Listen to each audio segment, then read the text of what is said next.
Good morning, grade 9. Our topic for today is about gerunds. Now, when we say gerunds, these are verbs that are not used as a verb in the sentence but as a noun or adjective in the sentence. And we can form gerunds by adding ing to it. Okay, so let's have example. Jog plus ing. And that makes it jogging. Okay. So let's have the usage or the different usage of gerunds in the sentence. Okay, so we have this. We have 5. We have the first one, which is the number 1 is subject. Okay, so we can use this gerund as a subject in the sentence. Okay, so let's have example. Hiking is good for health.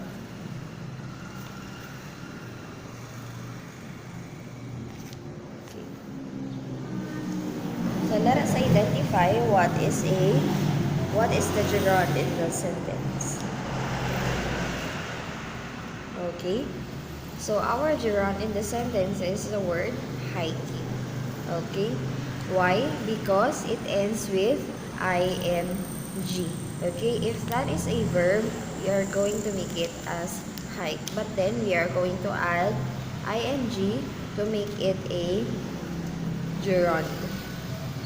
Okay, so let us identify what is the function of the word hiking in the sentence. Okay, so the function of the word hiking in the sentence is the subject, since it is the one that is being talked about in the sentence. If we are going to ask the question, what is good for your health? And that is, the answer is the subject, which is hiking. Okay. Okay, so let us move on with the second one, or the second usage of gerunds in the sentence, and that is a object. Okay, now when we say object, these are the receiver of the action in the sentence. Okay, so let's have an example. He enjoys hiking. Okay, so our gerund in the sentence is the word hiking, since it is the one that ends with ing.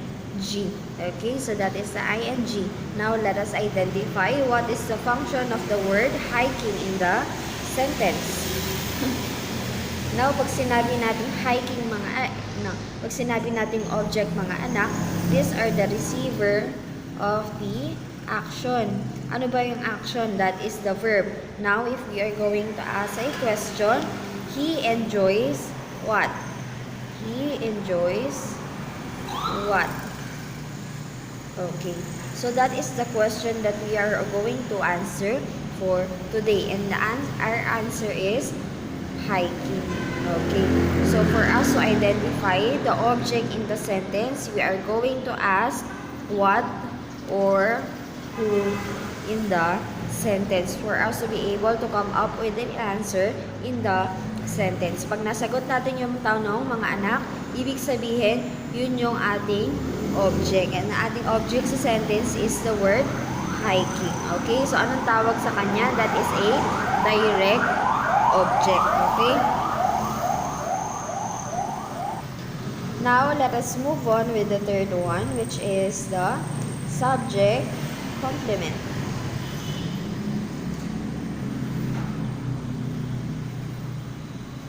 Okay, subject complement na tayo, guys.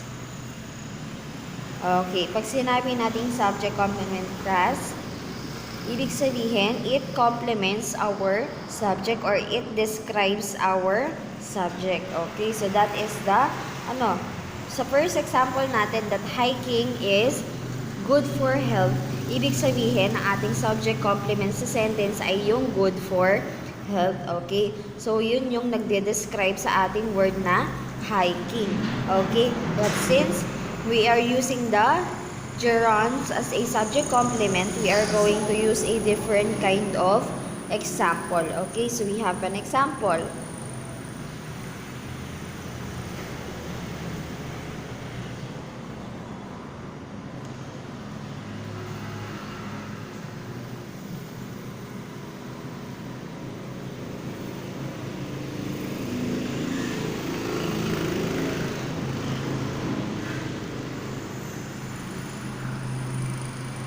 Okay, so we have a different kind of example here in the sentence. Okay, so let us identify what is the gerund in the sentence.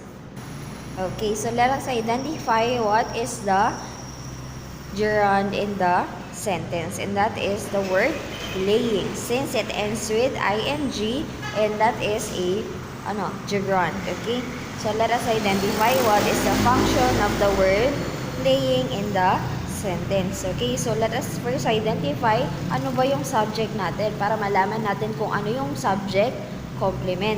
Okay, so ano ang ating subject? My favorite activity, yan yung subject natin.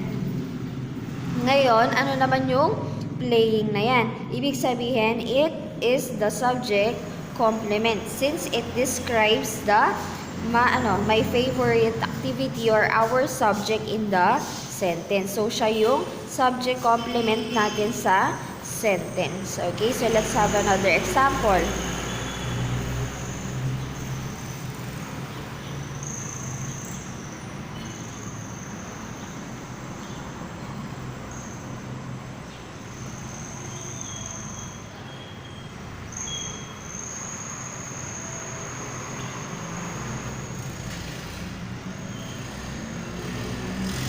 Okay, so we have another example which is my favorite sport is jogging. Okay, so let us identify what is the subject first in the sentence.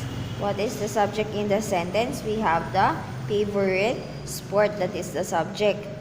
Okay, and then what is the gerunds in the sentence? We have the word jogging. Now let us identify what is the function of the word jogging in the sentence. It functions as a subject complement. Again, subject complement siya. Bakit? Kasi it describes the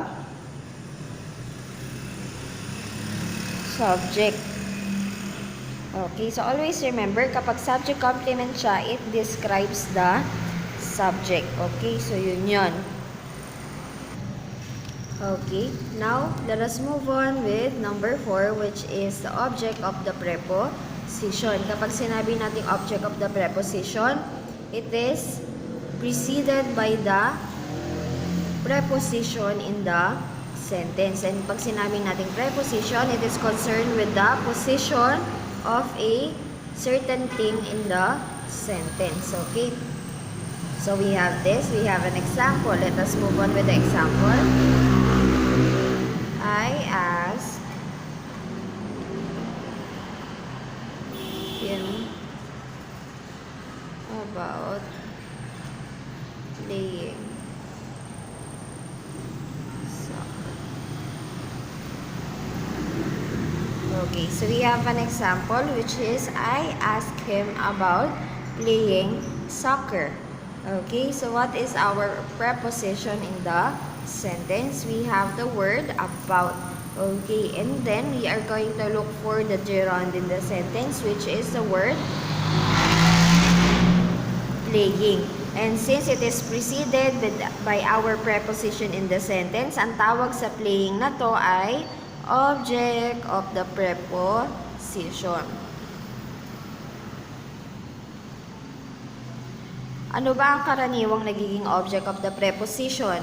Yun ay ang mga nouns, okay? And since gerunds functions as a noun in the sentence, ibig sabihin capable siya of being a object or being an object of the preposition in the sentence. Okay, so let's have another example.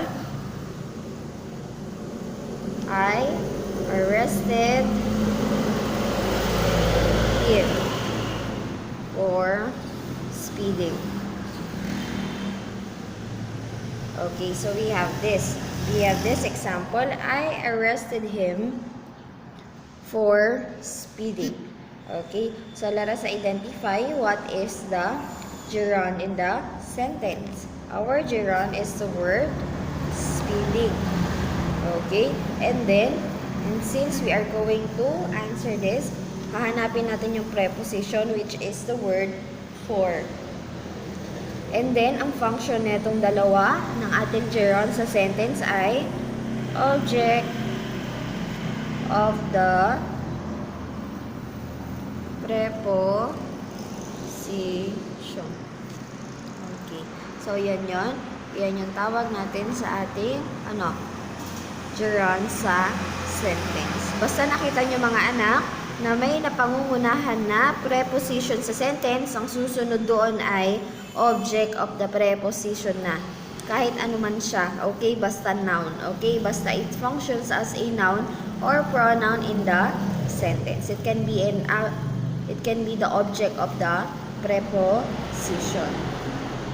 Okay, now for our last function or last usage of the word or the gerund in the sentence, we are going to study the word appositive. Pag sinabi natin appositive mga anak, these are the words that can be erased in the sentence. Since without these appositives, the sentence is still complete. This appositive is used to add another information. Okay? So without this, the sentence is still complete. Okay? Sa kaya siya, titingnan natin para mahanap natin yung mga appositive na yan, titingnan natin kung yung mga yun ba na words ay pwedeng tanggalin dun sa sentence natin. Okay? So we have example. His job testing the